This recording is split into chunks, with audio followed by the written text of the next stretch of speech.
Um cara que eu conheci no rádio.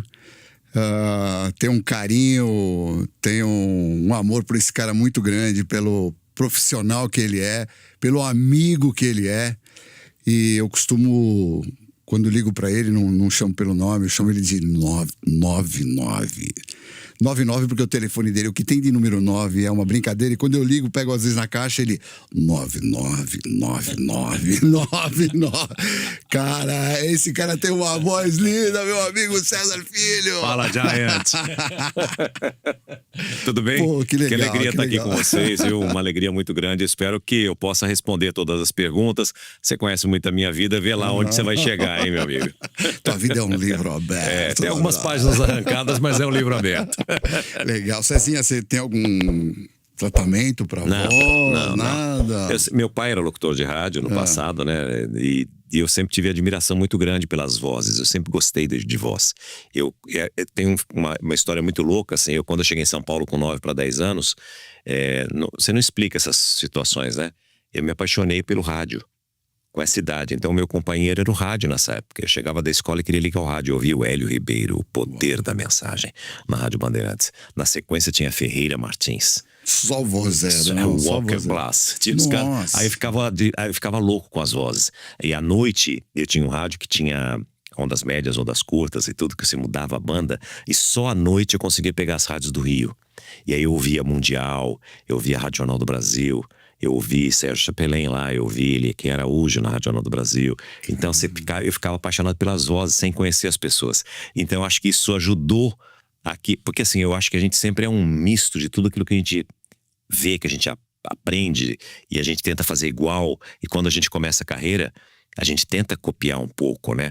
Eu me lembro que eu perguntava pro Ferreira, o Ferreira fazia comerciais e ele falava assim: Minister, para quem sabe o que quer. Ele falava, você desliza o R.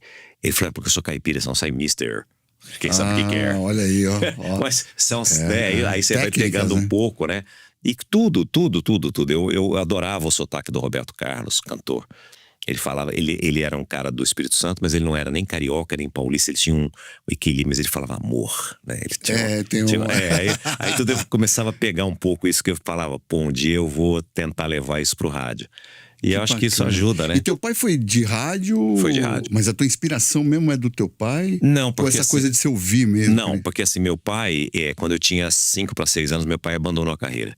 Mas minha mãe, embora eles fossem separados, minha mãe sempre falou bem do meu pai e sempre falava as histórias do meu pai. Quando eu chegava no interior, as pessoas falavam, seu pai, porque seu pai era genial, porque seu pai tinha uma voz, seu pai criava, Meu pai fez de tudo no rádio. E eu vim de uma época que a gente fazia de tudo mesmo no rádio. E eu tento fazer isso até hoje na TV, em que eu sou produtor, sou redator, eu tento fazer de tudo um pouco. Naquela época não tinha uma situação muito específica. Meu pai escrevia programas, dirigia programas, narrava futebol, narrava tudo na rádio interior. Você é obrigado a fazer tudo, né? De tudo um pouco. E aí todo mundo me elogiava muito meu pai e tal. E meu pai sempre teve um vozeirão, tipo Cid Moreira, assim, sabe? Eu adorava ligar pro meu pai e ouvir a voz dele no telefone, porque eu achava demais a voz do meu pai, é verdade. Mas quem me trouxe a inspiração pro rádio, para que eu despertasse meu desejo de talvez seguir a carreira, eu passei a gostar de futebol. E aí comecei a acompanhar Osmar Santos, Fausto Silva e Cândido Garcia na Rádio Jovem Pan. Eu gravava as transmissões para eu ouvir depois. E você vê como é porque o Faustão fazia parte da equipe do Era repórter de campo, repórter de campo. E o Fausto, nós estamos falando de anos 70, tá, gente? Então, assim, anos 70, sim, o Fausto já era diferenciado, o Fausto já era engraçado. Naquela época em que tudo era certinho, quadradinho, o Fausto já era diferente. O Fausto já fazia umas perguntas que eu falava, esse cara é louco. Falava assim, como é que esse cara, sabe, ele já tinha... Ousado, né? Ousado, pô, e diferente. Ele era totalmente diferente pra época. Aí eu quis começar e comecei minha carreira como repórter esportivo, por inspiração do Fausto. Comecei pelas mãos do Cândido Garcia, fui fazer teste lá na Rádio Jovem Pan e aí fui aprovado e meu teste foi pro ar. A entrada foi pelo futebol? Não, foi pelo futebol, mas foi pela televisão. Eu comecei fazendo um estágio na TV Record com o Silvio Luiz. Eu adorava o Flávio Prado, o Silvio Luiz nas transmissões e o Pedro Luiz. E eu fui lá bater na porta falando, olha, eu não tô fazendo faculdade ainda, meu pai é radialista, tal, eu queria fazer um estágio. O Silvio Luiz pegou, era uma quinta-feira. Ele falou, volta segunda-feira aí, às 11 horas da manhã. Aí eu cheguei, um garoto, né, um moleque. Cheguei lá às 11 horas da manhã na quinta-feira, ele chamou o Magrão, falou, Magrão, seguinte, ó, esse moleque não vai ganhar nada, vai fazer estágio, o que ele quer fazer e deixa ele fazer aí. Aí eu comecei a percorrer todas o as Magrão áreas. não é o Magrão do Gugu, é o Magrão. Não. É outro Magrão. Não. É o Caetano que tá hoje. Tá na TV, acho que tá na TV Globo. Ele era o produtor geral ali do esporte. Eu acompanhava o Flávio Prado nas transmissões, nas entrevistas. Ele saía para gravar Corinthians, São Paulo, Palmeiras, reportagens que na época eram feitas diretamente no centro de treinamentos, que não eram centro de treinamentos ainda, né? E eu comecei a acompanhar, ia na partida de futebol, eu ia para os estádios, ficar junto com ele, para ver como que ele fazia as reportagens e tudo. Só que aí, o São Paulo contratou o Oscar Bernard, estava no Cosmos, zagueiro central, que jogou na seleção brasileira. Zagueirão. E o Oscar ia chegar em Congonhas, não existia Guarulhos ainda, pra você ter uma ideia. Ele ia chegar em Congonhas, e os dois repórteres da TV Record estavam no Campeonato Paulista, estavam no interior. Ia estar, acho que em Jaú, alguma coisa assim, fazendo alguma reportagem. Eu falei, eu que vou. Eu falei, vamos chamar para eu fazer entrevista com o Oscar. Você já era São Paulino naquela época? Já. Não, mas independentemente disso, eu tava esperando uma oportunidade para eu poder. Tava só no estágio. Tava só fazendo estágio, né? E não tinha feito nada ainda. Mas aí eles decidiram lá na direção da Record, decidiu colocar o Azevedo Marques, pediram para o Azevedo Marques, era repórter da Jovem Pan, fecharam o close só do Oscar e ficava só o microfone da Record com as perguntas, mas não mostrava o repórter. E isso foi pro ar. Eu fiquei pensando, falei, caramba, eu não vou ter chance tão cedo aqui. Aí eu peguei 2 ônibus lá da Avenida Miruna, lá que era no aeroporto, e fui pra Jovem Pan, que eu hoje gostava da Jovem Pan. Esperei 2 horas assentado, o Zé Pereira, diretor de jornalismo, me atendeu. Falou, o seu negócio é esporte, não é comigo. Depois de 2 horas. Aí fui falar com o Cândido Garcia, o Cândido falou assim, não dá pra começar, se você tá pensando que você vai começar no futebol, você não vai, porque o futebol precisa estar muito calejado e tal. Se você quiser, eu tenho uma vaga aqui pra fazer esporte amador, tudo que não é futebol. Você vai fazer ciclismo, vai fazer atletismo, vai fazer natação, basquete, tal. Eu queria oportunidade. Óbvio. Ele falou, mas espera o seguinte, o Thomas Koch e o Kemair vão fazer um torneio de tênis internacional em São Paulo. Consegue uma entrevista com um dos dois pra mim. E naquela época não existia Google, internet, era lista telefônica. Como é que eu vou achar o Kemair? Como é que eu vou achar o Thomas Koch? Eu não sabia como. Mas aí eu me lembrei que na TV Record, onde eu estava fazendo estágio, ainda estava fazendo estágio, tinha o Rui Viotti, que era comentarista de tênis. Eu falei, o Rui vai me ajudar. Aí liguei lá com o orelhão, liguei, ficha e tal, que nem o pessoal nem sabe mais o que é isso. E aí o Rui falou assim, você não vai conseguir fazer. Eu falei, por quê? Ele falou, Thomas Koch está nos Estados Unidos, tentando contratar fulano de tal, Kemair está em Londres, tentando contratar fulano de tal, para trazer para o torneio internacional aqui de São Paulo. Eu falei, você tem certeza? Ele falou, porque eu falei, quando me deu uma reportagem que não dá pra fazer, como isso, né? Não entendia muito. Aí voltei no dia seguinte lá, e eu acho que o Cândido quis fazer eu vou dar uma missão impossível. Esse moleque nunca mais nem vai aparecer aqui de vergonha, né? E aí eu voltei, entrei, passei por... Hoje você não entra em lugar nenhum, né? Você entrava, você ia, né? Hoje tem muita segurança. Sentei, o Cândido passou por mim assim, sem olhar pra mim, e falou, e aí, conseguiu o que eu te pedi? Eu falei, não, você me deu uma missão impossível. Ele falou, por quê? Eu falei, porque o Kemair tá em tal lugar, o Thomas Koch tá em tal lugar, estão tentando assim. Ele falou, você é bom. Agora eu vou dar um teste pra valer. Olha. Aí tava testando mesmo. Aí o Círio tinha sido campeão do mundo com o Oscar, com o Marcel, com o Marquinhos, com toda aquela galera fenomenal do basquete do Brasil. E aí tinha um boato de que o presidente do Círio ia acabar com o basquete. Então consegue uma entrevista com o presidente do Círio. Aí foi mais fácil, eu achei na lista telefônica, liguei, falei, aqui é o repórter da Jovem Pan, então nem era repórter da Jovem Pan, mas já falei que era e tal. Aí marquei a entrevista, ele foi me receber lá no Círio. Fui eu com o meu gravador zero, que abriu a porta, acho que ele falou, esse moleque é repórter da Jovem Pan. Antes eu liguei pro Flávio Prado, pro Flávio me ajudar nas perguntas. E aí o Flávio, nunca mais esqueço, o Flávio falou assim, o Flávio me ajudou demais na vida. Muito gentil o Flávio, né? O Flávio me ajudou demais. Sempre Flávio, gentil. Nessa época de estágio, eu não tinha grana. Meu irmão me ajudava a pagar o ônibus para ir trabalhar, não ganhava nada. E muitas vezes a gente parava, a equipe parava porque tinha que almoçar. E eu falava que eu não estava com fome, na verdade eu não tinha dinheiro para comer. E o Flávio pagava meus almoços. Ele falou, não, você vai comer, vai sentar e vai comer com a gente. E ele pagava o meu almoço, entendeu? O Flávio foi de uma generosidade comigo incrível. O Flávio sempre gostou muito de mim. E aí eu liguei pro Flávio e falei, primeira pergunta e a última pergunta que você vai fechar tem que ser as principais. A primeira pergunta, para abrir a matéria com uma pergunta bombástica e fechar a matéria com uma chave de ouro. E a gente fez algumas perguntas, eu levei uma listinha com as perguntas que ele me ajudou a fazer, que eu também imaginava e tal. E aí a minha reportagem foi pro ar. O Cândido colocou no ar, ele falou, ele foi ouvir, voltou, falou assim, acho que vai dar para usar. Só falou isso, acho que vai dar para usar. Tem que editar, mas acho que vai dar para usar. Transcreveu o meu cassete pro rolo, para ele ter com ele, devolveu a minha fita. e falou, volta amanhã que eu vou te dar outra reportagem amanhã pra você fazer.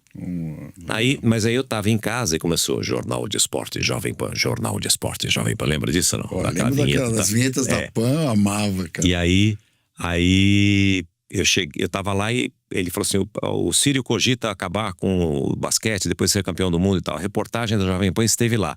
E soltaram a minha reportagem, mas sem falar meu nome. Mas entrou minha reportagem, não, eu quase caí de costas. Imagina, você tá começando uma vida, uma carreira, uma coisa, um sonho, uma rádio grandiosa como a Jovem Pan, colocar uma reportagem sonora, para mim aquilo já era o máximo. Tomei banho, peguei os ônibus e fui embora pra Jovem Pan. Cheguei mais cedo até do que precisava. Aí falou, coloquei sua matéria hoje, não é? Eu falei, eu tava ouvindo. Aí ele falou, só não falei seu nome porque eu não sei, porque o meu primeiro nome é Luiz. Aí ele falou, eu só sei que o seu nome é Luiz, como eu me apresentei.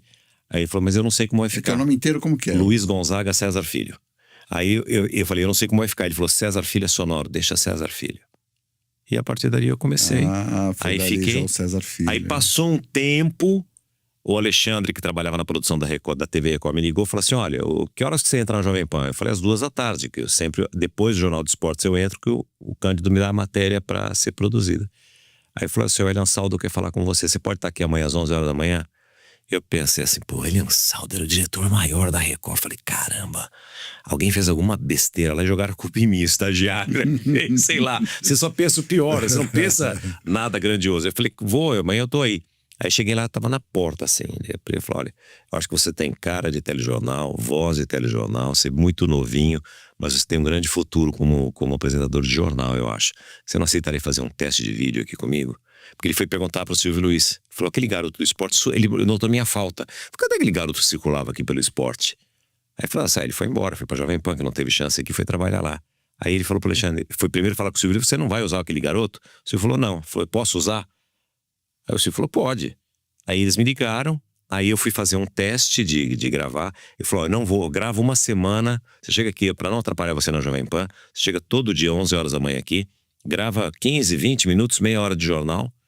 Você pega o jornal do dia anterior, as folhas, não tinha teleprompter de você ali na frente, você vai ter que fazer isso aqui, né, ler aqui. E depois... Você pegou dessa época? Peguei. Só tinha teleprompter a TV Globo já naquela época. O Eli falou assim pra mim, eu vou gravar você uma semana, não vou te assistir, de segunda a sexta, depois vou assistir. No fim de semana eu assisto pra ver se você evoluiu do primeiro pro último dia. Eu falei, tá bom. Gravei, cheguei lá na segunda-feira e falou, olha, eu assisti a fita, você evoluiu, você foi muito bem, mas acho que você tá muito cabeludo. Vamos cortar seu cabelo e gravar mais uma semana que você vai estar melhor ainda de visual e de fazer. Eu mostro uma fita ainda melhor pro Paulito Machado de Carvalho para poder te contratar. Falei, tá bom, ele me deu um cartão, um vale, né, corte de cabelo na Bela... Você sempre teve cabelão, né? Sempre tive. Teve, né? Na Bela Cinta, nunca tinha andado nem na Bela, aqueles salões, né, bacana dos Jardins e tal. Fui lá, cortei o cabelo, voltei. Aí comecei a gravar a semana de novo. Aí sexta-feira ninguém falou nada. Aí eu falei, e aí, que eu falei, não, vem segunda. Então vem segunda. Aí fui segunda, eu usava o mesmo blazerzinho, um único blazer que eu gravava tudo. Segunda-feira acabou a gravação. Cheguei na terça-feira, tinha uma camareira, a Marilu. Ela era argentina. Ela falou, tchê, ela me chamava de tchê, donde va? Na terça-feira, às 11h da manhã. Donde va? Falei, vou colocar meu blazer pra fazer minha gravação. Ela falou, não, hoje tu não vai gravar, hoje tu vai ao ar. Falei, o quê? Eu falei, hoje tu vai ao ar. Falei, você tá brincando? Aí o Elian Saldo veio e falou, calma, calma. Foi. Deus, e foi assim. Aí na terça-feira eu estreiei. Caramba. Dia 8 de outubro. Eu me lembro direitinho. De 1980? 80? É. Pô, tua primeira entrada na televisão, então. Foi essa, foi. Aí eu fiquei, e aí tropecei, lógico, né? Tinha aristocrata, tinha uma palavra aristocrata. E o Hélio me deu 5 notinhas pra eu, só 5, que tinha o Zé Luiz Menegatti, que era craque, e ele queria colocar o segundo apresentador. Aí eu tropecei no eu falei, aristocrar, e fiquei nervoso, porque tava ao vivo, né? Aí o Hélio pegou, falou assim, aristocrata. Aí eu falei, aristocrata, e segui. E aí ele foi de uma generosidade incrível, que quando voltou pra ele, pegou e falou assim, César Filho. Porque ele falou assim, estreia hoje no Record em Notícias, César Filho. E aí eu entrei. Aí quando eu terminei, mesmo errando, né, tropeçando na palavra, ele voltou e falou assim, César Filho, tenha certeza de uma coisa, o seu início foi muito melhor que o meu. Que bacana. Aí teve uma crise lá na Bandeirantes e eles decidiram tirar o jornal do ar. Meu jornal saiu do ar. Aí fiquei só na rádio. Fiquei desempregado de televisão. E aí o Fofá falou pra mim, olha, ele tava na Cultura, fazendo um jornal chamado Sinopse, e falou, eu assinei com a Manchete. Vai lá na Cultura, de novo. Vai livrar. Vai lá que vai ter a minha vaga. Quando eu cheguei na Cultura, tinha umas 20 pessoas, Celso, pra fazer teste. E aí eu falei, eu vou fazer o teste também, né? Tudo bem. Fiz o teste. Aí no dia seguinte me ligaram que eu tinha sido escolhido. E aí era pra cobrir férias só, né? Ainda não era pro jornal do Fofá. No segundo dia, o Ricardo Carvalho, que tinha sido diretor de jornalismo da Globo também, tinha assumido a Cultura, mandou me chamar. Eu falei, caramba, deu problema, né? Quando o cara me chama, eu sempre falava assim, puta, tem problema. O Ricardo falou pra mim assim, pô, você é bom, cara. Eu falei, obrigado e tal. Eu falei, deixa eu te fazer uma pergunta. Se eu der férias pros caras da noite, em janeiro e fevereiro, você ficaria nas férias deles também? Eu falei, ficaria. Porque... Olha a sede de... não, claro, claro. Meu, Eu falei, pô, legal pra caramba. E porque isso. a Cultura tinha verba até hoje, tem verba do Estado. Eu falei, hoje eu não tenho verba pra te contratar, mas o ano tá acabando. O ano que vem, a gente tem janeiro e fevereiro, pra de repente abrir uma verba pra eu pagar um salário pra você e você ficar em definitivo com a gente. Eu falei, beleza. Aí fiquei janeiro e fevereiro e eu entrava nesse jornal do Sinopse pra fazer meia-noite. Tinha um câmera, o câmera tava aqui assim, era um estúdio desse tamanho aqui, ou até menor, não sei. Tinha uma câmera e eu só. Entrava a vinheta, sinopse e tal, e entrava ao vivo. Aí o câmera colocava a cabeça do lado e falava assim, dá aquele boa noite especial que o seu Boni tá te vendo lá no Rio de Janeiro. Aí eu entrava rindo já, né? Com alguém falava boa noite e tal, a sinopse e tal, e dava o continuado no jornal. Quando faltava uma semana pra acabar o mês de fevereiro, aí o Ricardo me chama e fala, olha, eu não consegui verba e não vou poder te contratar. Falei, mas você já me ajudou 3 meses. Na época, só pra vocês terem uma ideia, eu ganhava 400 dinheiros na Bandeirantes pra fazer jornal. E tava 100 e ganhava mais 200 pra fazer do rádio. E aí a Cultura já me pagava 700 pra fazer o jornal nas férias. Então me ajudou pra caramba esses 3 meses. E aí ele falou, olha, não vou poder te contratar. Então eu falei, tudo bem, você me ajudou pra caramba, sou grato e tudo, né? Aí quando eu cheguei na redação, o Flávio Guimarães falou pra mim, olha, ligou o Carlito aqui pra você, com esse telefone aqui. Diz que gosta da sua voz, queria gravar um áudio com você, um comercial da Volkswagen. Falei, que legal, mas já era de noite, final do dia. Falei, amanhã eu ligo. No dia seguinte eu liguei, né? Aí falou, alô, falei, por favor, o Carlito é ele. Falei, o Carlito, é o César Filho da Cultura. Você já tá. Você ligou, querendo fazer negócio do comercial comigo? Papai falou, não. É aqui da TV Globo, seu Newton Travesso tá pensando em você pra apresentar o TV Mulher. Você pode falar com ele? Nossa. Aí eu falei, pô, aí o Newton veio. Falou, pô, tudo bem e tal, não sei o que. Quando é que acaba o seu contrato com a Cultura? Eu falei, eu não tenho contrato, Nilton, essa é a minha última semana lá. Ele falou, porque a gente estreia aqui dia 23 de março. Você pode... Puta, estrear o... Não, estrear uma nova fase. Já tinha com a Gabriela, começou nos anos 80, acho que 1980, 81. Com o Ney Gonçalves Dias? Com o Ney Gonçalves Dias, com a Zuleika Cobra Ribeiro, Marta Suplicy. O Clodovil Ala é da Sherman. segunda, então? Não, da primeira. O Clodovil também já tinha saído, já tava o Ney Galvão. Então eu peguei. Ah, exato. Mas eu ainda peguei do primeiro time, Marta Suplicy, Ala Sherman, Zuleika Cobra Ribeiro fazia o Direito da Mulher, Ney Gonçalves Dias.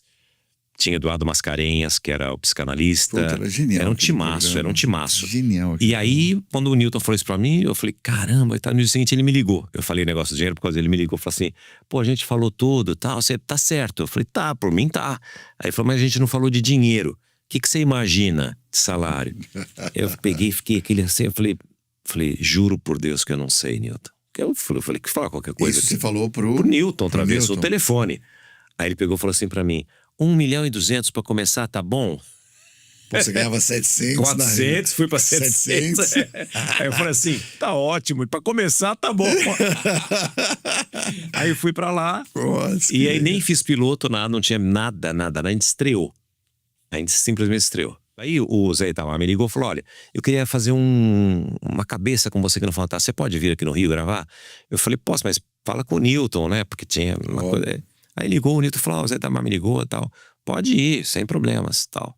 Mandaram a passagem, eu fui e gravei uma cabeça de um Fantástico. Pro Fantástico.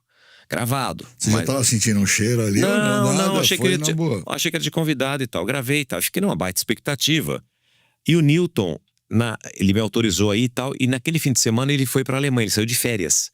E viajou pra Alemanha com a Marilu Torres, que era a mulher dele, né? Foi pra Alemanha. Aí, domingo, naquela expectativa, todas 7 horas da noite, me liga o Zé Itamar de Freitas e fala, ó, cabeça que você gravou, a gente não vai pôr no ar, porque não ficou bom o material, não gostei do que eu vi e tal, mas eu gostei de você. mas não gostei disso. Então, semana que vem você volta e a gente vai refazer um outro assunto, uma outra coisa, mas eu vou te mandar passagem, tal. Eu falei, tá bom. O que eu imaginei? Eu falei, o Newton saiu de férias, né? Ele autorizou a primeira, que nem foi pro ar, então a segunda tá autorizada também, né? Fui fazer a segunda. Aí o Zé Itamar lá na grava falou assim, ó, semana que vem eu quero você aqui de novo. Eu falei, tá bom. Aí comecei. O Newton voltou das férias, chegou no domingo de manhã, descansou pra assumir a TV Mulher na segunda-feira. Quando eu cheguei segunda-feira, ele não falou nem bom dia pra mim. Ele só chegou e falou assim, eu te vi ontem no Fantástico. Tipo assim.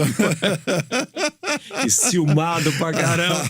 Eu falei, então, Newton, aqui a primeira não foi. E como você eu achei que podia. Aí ele falou assim, não, eu acho que se você tiver que optar entre a TV Mulher e o Fantástico, você tem que ficar no Fantástico. Ele falou isso. Bravo. Ciumado. Tipo assim, eu era a cria dele. Óbvio, foi ele que foi buscar e tal, né? Ah, você lembra que eu contei a história que o câmera falava assim, olha, seu Boni tá vendo você lá no Rio de Janeiro. Aí no dia você Armando Nogueira, que era o diretor, tá vendo você lá no Rio de Janeiro. E a TV Cultura só passava em São Paulo. E eu dava risada pelos nomes, ele sempre botava essas coisas. Aí o Newton me chamou um dia na sala, e porque como é que ele fez? Ele gravou o Jornal da Cultura comigo pra mandar a fita pro Boni aprovar. Tinha uma lote da Globo que ia e voltava. Ia no dia meia-noite, voltava no dia seguinte, 6 horas da manhã. Aí ele me mostrou uma coisa do Boni, dizendo assim, com relação à minha fita. Quando estive em São Paulo, no Profissionais do Ano, hospedado no Maxud Plaza, assisti esse garoto na TV Cultura. Ele é muito bom, pode contratar. Uau! Então você vê como a palavra tem poder. O câmera falava, o seu Boni não me viu no Rio de Janeiro, o seu Boni me viu no Maxud Plaza aqui em São Paulo. E autorizou o Newton a me contratar. Então, assim, né, maravilhosa isso. Mas o Newton... Maravilhoso. E o Newton tinha um cuidado comigo, assim, aí eu efetivei fazendo TV Mulher e Fantástico. Aí ficou ok. Eu passei a fazer os dois, assinei contrato pra ter os dois programas e tal, ganhando dinheiro lá e ganhando dinheiro aqui e tal. Essa tua estada lá no Fantástico, a tua convivência lá com o pessoal da Globo no Rio de Janeiro, você tinha contato com o Boni, você falava com o Boni? Falava muito pouco. Chamava pra orientar ali. A primeira história que eu acho sensacional quando eu fui falar com o Boni, assim, porque quando eu fui... isso foi depois, quando eu fui pro Globo de Ouro já. Mas eu falava, de vez em quando eu falava. Muito pouco, mas falava. Quando eu tava já pro Globo de Ouro, aí era Globo de Ouro e Fantástico, tudo no Rio. Aí a Globo chegou e falou, não dá mais pra você ficar em São Paulo. Você tem que vir morar no Rio. Ou você mora em São Paulo, mas a gente não vai pagar hotel, não vou pagar passagem, não vou pagar mais nada. Aí eu tive que me mudar pro Rio, que era o mais lógico mesmo. Eu não sabia que você tinha morado no Rio. Você morou no Rio? Morei no Rio, 3 anos. Aí eu fui pro Rio e aí comecei a procurar apartamento e tal. Tava tudo muito complicado. Aí achei um apartamento maravilhoso na Barra, de frente pra praia e tal. Falei, caramba, não posso perder esse apartamento. Aí o cara falou, precisa de um fiador. Eu falei, mas eu tenho propriedade em São Paulo. Não, precisa ter alguém aqui do Rio. Não dá pra ser imóvel sem São Paulo, não vale. Tem que ser aqui. Aí eu fui falar com o Boni. Eu falei, a Globo tá me trazendo pra cá, a Globo vai ser minha fiadora. Porque se eu não pagar, desconta do meu salário e paga o aluguel, sei lá. Alguma coisa assim. O Boni falou, não, a gente não faz isso pra ninguém, não existe isso aqui na TV Globo. Aí eu desci louco da vida, né? E quando você é jovem, você é mais explosivo, né? Eu desci doido da vida no corredor. Aí tava passando, Sérgio Chapelin falou, o que foi, garoto? Eu falei, não, nada, não, com um probleminha. O que foi, pô? Fala. Eu falei, aí expliquei pra ele. Ele falou assim, fica tranquilo, eu sou teu fiador. O Chapelin foi meu fiador no Rio de Janeiro por 3 anos. Olha! Eu acho sensacional isso, sabe? É muito. Assim, muito sensacional, cara, muito sensacional. Aí depois, na época, eu tive uma proposta do Mapping. Tinha o Antônio Delfiol, que fazia o Mapping. Ele saiu e foi pro Jumbo Eletro, ganhando uma fortuna. E ficou a vaga livre. Aí eu chamaram, fui fazer teste. Fernando Vieira de Mello. E ele era diretor de marketing do Mapping. Aí ele gravou, e aí disse que quando eles mostraram todos os apresentadores assim, disse que a dona Cosette, que era a dona do Mapping, disse que pegou e falou assim, o que eu mais gostei foi desse garoto, mas ele é muito novo. Isso depois o Fernando me falou. Aí disse que a filha falou assim, que bom, mãe, ele vai poder ficar muito tempo com a gente. Ela falou, não tinha pensado nessa possibilidade. Falou, pode contratar ele. Aí o Fernando me fez uma oferta era publicidade na época. Eu ganhava pra você ter uma ideia, eu ganhava 7 milhões de algum dinheiro da época, Cruzeiro, provavelmente na TV Globo. E eu começava ganhando no Mapping 32 milhões em ORTN, que era obrigações, se ajustava de nacional, ou seja, cada mês meu salário subia, todo mês o salário subia. As publicidade nessa época era absurdo, era absurdo. Mas aí tinha um problema que é o seguinte, a TV Globo não permite que o jornalista faça publicidade. O Newton falou que na TV Mulher não tem problema, mas no Fantástico você vai ter problema. Aí eu não sabia o que fazer. Aí Boni fui falar com o Boni, falei, ó, você é a única pessoa que pode me ajudar. Ó, tá assim, assim, assim. Aí o Boni ficou pensando, fez assim, falou, ó, faz o seguinte, eu não, o máximo que eu posso te pagar, porque eu tive uma proposta para ir pro SPTV, para fazer o SPTV da noite, ia ficar no SPTV e no Fantástico. Mas SPTV São Paulo. São Paulo, o da noite. O SPTV 2, acho que eles chamam hoje. Aquele jornal que é antes da novela e antes do Jornal Nacional. Sim. Era o Dante Matius, que era o diretor, e queria que eu fosse para lá. E eu sairia do TV Mulher para fazer o SPTV e o Fantástico nos finais de semana. Aí, só que aí não podia. Se eu aceitar o mapping, cancela o SPTV. Mas até hoje assim, né? É, quem é de jornalismo não pode fazer. E aí eu fui falar com o Boni falou assim, ó, você ganha 7, o máximo que eu posso te pagar é 9, porque o Cid ganha 11. Eu ia ganhar 32 no mapping, imagina. Aí ele falou assim, vai pro mapping, assina seu contrato, faz um contrato longo de 5 anos. E aí ele falou assim, eu faço com você o que eu fiz com o Chapelin. Eu deixo ele 5 meses, 6 meses fora do ar, e aí eu volto com você. Foi o que ele fez, o Chapelin ficou fora, quando voltou apresentando o Fantástico, como se nada tivesse acontecido. Então ele falou pra mim, vai lá, faz seu pé de meia, se você um dia quiser voltar pro jornalismo, eu faço isso com você. Então o Boni me deu toda a segurança, me deu carta branca pra fazer isso. Aí eu fui, muito bem. Aí eu assinei com o mapping, na mesma semana o Zé Itamar me ligou e falou, ó, você tá fora do Fantástico. Aquilo pra mim foi eu falei, cara, mas o sentimento, eu gostava de ir pro Rio, eu gostava daquele clima, eu gostava do programa. Aí fiquei muito triste. Aí fiquei, acho que 2 semanas no máximo fora do Fantástico. O Zé Itamar me ligou e falou assim, ó, garoto, se prepara que você vai voltar. Eu falei, mas como que eu vou voltar? Ele falou assim, o Boni deu um jeito. Eu falei, mas como é que o Boni deu um jeito? O que o Boni fez? Olha o Boni. Isso que eu falo, o Boni sempre foi maravilhoso comigo. Tem muitas, já vou lembrando de uma atrás da outra. Ele pegou e fez o seguinte, o jornalismo fica com o Chapelin, o entretenimento fica com o César. Eu chamava David Copperfield, clipe do Roberto Carlos, a Fafá de Belém, tudo que era entretenimento, eu podia fazer. Pô, o cara não queria perder teu talento, não perdeu. Mas foi maravilhoso. Foi maravilhoso comigo. Ele foi maravilhoso comigo. Aí, passou um tempo, pouca gente sabe também, o Gugu foi contratado pela TV Globo, vocês sabiam? Eu lembro disso. Ele foi contratado em setembro, o contrato dele acabava em dezembro com o SBT, ele estrearia em março do ano seguinte na Globo. Aí passou, acho que o Silvio ficou receoso, o Silvio chamou o Gugu na casa dele em fevereiro, por aí, mais ou menos, ofereceu tudo pra ele, e além do salário igual ao da Globo, deu pra ele 4 horas no domingo, foi quando ele fez o Domingo Legal, que entrava às 11 da manhã, se não me engano, ia ou meio-dia, não me lembro, ia até a tarde, e depois fiz uns júris do Domingo Legal. Aí, e deu pro Gugu janelas comerciais, que na época era algo, o Gugu tinha 11 minutos no domingo pra vender. Foi onde o Gugu enriqueceu, né? Então, e aí, nessa época, estamos falando ele ficou contratado em setembro.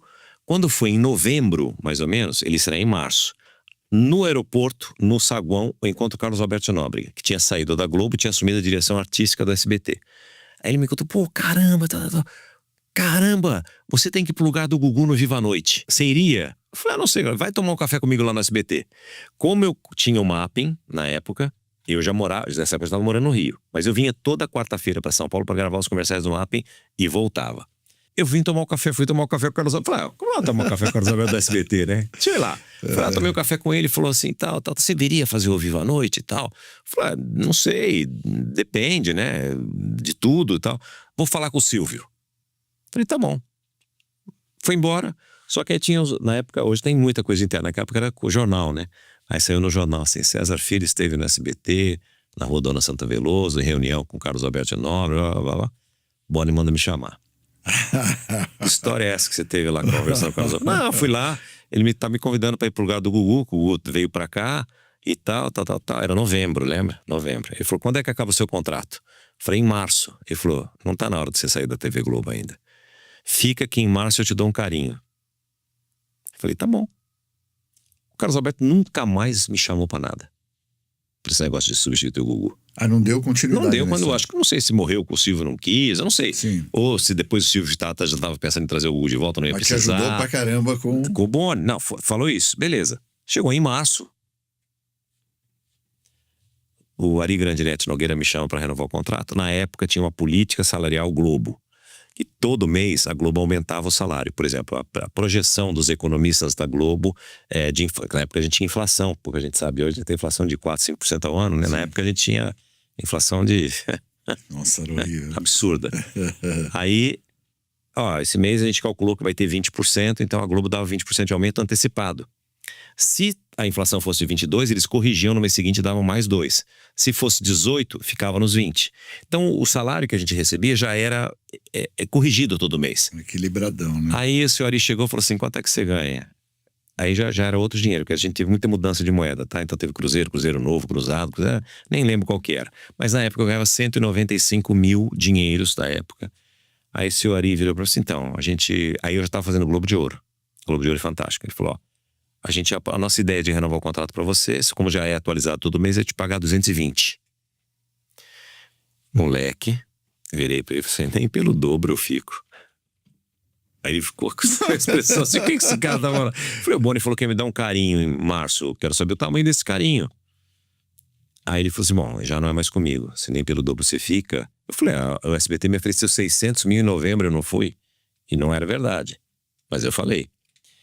Aí ele falou, já é com o Manuel Martins. Aí fui falar com o Manuel Martins, o Manuel também não dava jeito. Fui falar, aí o Maurício Sherman, que era meu diretor, chegou pra mim e falou, a gente tá sabendo que tá com esse problema aí, mas tudo bem você gravar os próximos 2 Globo de Ouro pra gente? Se eu não conseguir, a gente paga em cima do salário que você tem hoje. Eu falei, tudo bem, não tinha pra onde ir, não tinha propósito, não tinha nada. E aí, blefada. Aí, vai falar com quem? Boni. Entrei na sala dele e falei assim, não cheguei a um acordo financeiro, eu vim te explicar o porquê. Ele falou, por que eu não renovei o contrato? Ele falou, ele explicou, não chegou a um acordo financeiro. Eu lembro direitinho, ele com papel e lápis, não era caneta. Ele falou, quanto você tá ganhando? 195, escreveu assim. O que você imagina? Eu falei, eu ficaria feliz com 500. Ele colocou 500 assim, falei, volta amanhã aqui às 11 horas da manhã pra falar comigo. Voltei no dia seguinte, ele falou, não consegui falar com o Maurício, que eu não sei o que tem. Volta amanhã às 11 horas da manhã. Voltei no dia seguinte. Ele falou assim, olha, sai pra almoçar aí e volta às 3 da tarde. Quer que eu volte? Mas não, vai ter que resolver isso hoje. Vai almoçar e volta às 3 da tarde. Quando eu voltei, ele falou assim pra mim, vamos fazer o seguinte. Ele era bravão ou não? Não, ele era rápido. Ele não era muito... Isso aqui não... Esquece. É tipo resolver, que nem vamos resolver. É isso aqui, pá. Aí ele falou assim, bom, precisamos fazer... Aí ele falou assim, vamos fazer o seguinte, um contrato pro Globo de Ouro de 250 e outro pro Fantástico 250. Você bate o martelo nisso? Eu lembro da frase, ele fala, você bate o martelo nisso? Eu falei, sim, pra mim tanto faz, 2 contratos é um contrato, tudo bem. Mas dava 500, imagina, não sair de lá... Assim, você tava com 195. Aí ele falou assim pra mim, ele falou assim, eu vou ter que colocar no contrato que você vai fazer um programa no Sistema Globo de Rádio. Você não precisa fazer, mas eu preciso ter no contrato, tudo bem? Tudo bem. Eu não entendia. Aí eu peguei e falei assim, ele falou, então já desce que o seu contrato do Globo de Ouro tá pronto, você já desce, já assina. O do Fantástico vai demorar um pouquinho mais. Eu falei, como é que eu faço? Ele falou, a nota, você manda uma nota pro Globo de Ouro normal e a outra nota você manda pra minha secretária. Eu falei, e os reajustes que tinha? Ele falou, o mesmo reajuste que der lá no Globo de Ouro, dá pro Fantástico, é igual, o salário é igual, você dá todo mês pra minha secretária aqui, a nota fiscal. Eu falei, tá bom. Aí vem essa história. Na época a gente recebia o salário pelo Banco Econômico. Todo mês eu recebia os 250 do Globo de Ouro no Banco Econômico, e 250 eu pegava tinha um caixa nos corredores da Globo lá na Lopes Quintas, pegava um cheque de 250 e atrás estava carimbado, autorizado, vice-presidente de operações José Bonifácio de Oliveira Sobrinho, e uma assinatura. Você assinou o contrato, o segundo? Fantástico. Eu nunca assinei o segundo contrato. Tá brincando. Porque assim, você lembra que eles me ofereceram 220? Lembra que o Boni falou que ia ter que colocar um sistema Globo de Rádio, um programa e tal, que eu não precisava fazer? Por quê? Tô deduzindo. 220 ele ganha 30 no rádio para fazer um programa lá em São Paulo, que ninguém ficava sabendo no Rio se tinha ou se não tinha. Mas para o RH, para a TV Globo, para essas coisas, eu estava dentro do parâmetro. Não, porque você imagina, os caras iam falar assim, Cid, o César tá ganhando mais, o Chapelin, o Fanucci, o César tá ganhando tanto, tá no computador aqui, mostra. Os caras mostravam pra mim quando os caras estavam ganhando, não vai mostrar pros outros? Nunca ninguém soube, mas eu sempre ganhei o dinheiro, que o Boni honrou a palavra dele, até o fim. E aí, teve um dia que eu fui jantar, o Fausto Silva, o Faustão, me chamou pra jantar, com a minha mulher, com a Luciana, nós fomos jantar, e eu contei essa história pra ele, ele falou assim, eu era muito garoto, eu nunca tive a oportunidade de agradecer ao Boni, porque hoje eu sei o que ele fez por mim. Que ele fez tudo, ele fez por mim isso. E honrou, né? Talvez ele tenha corrido algum risco lá, não sei, mas ele me honrou isso. Mas eu nunca tive a oportunidade de agradecer a ele. E você sabe, o Fausto sempre fazia os jantares na casa dele. Teve um dia que me convidou, a secretária me convidou. Você confirma? Confirmo. Pode marcar que eu vou. Passou um tempo, na véspera do dia do jantar, ela me liga e fala assim: o senhor vem amanhã, né? Eu falei, vou. Eu falei que vou, já tá na minha agenda, eu vou amanhã. Quando eu cheguei com a minha mulher, com a Elaine, o Fausto cumprimentou e falou: dá licença, Elaine, vem aqui. Me arrastou e botou sentado na mesa, na cadeira assim da mesa, e falou assim: pronto, agora você pode fazer aquele agradecimento que você nunca fez. E tava o Boni na mesa. Nossa. Só o Fausto pra fazer isso. Faustão é demais. Genial.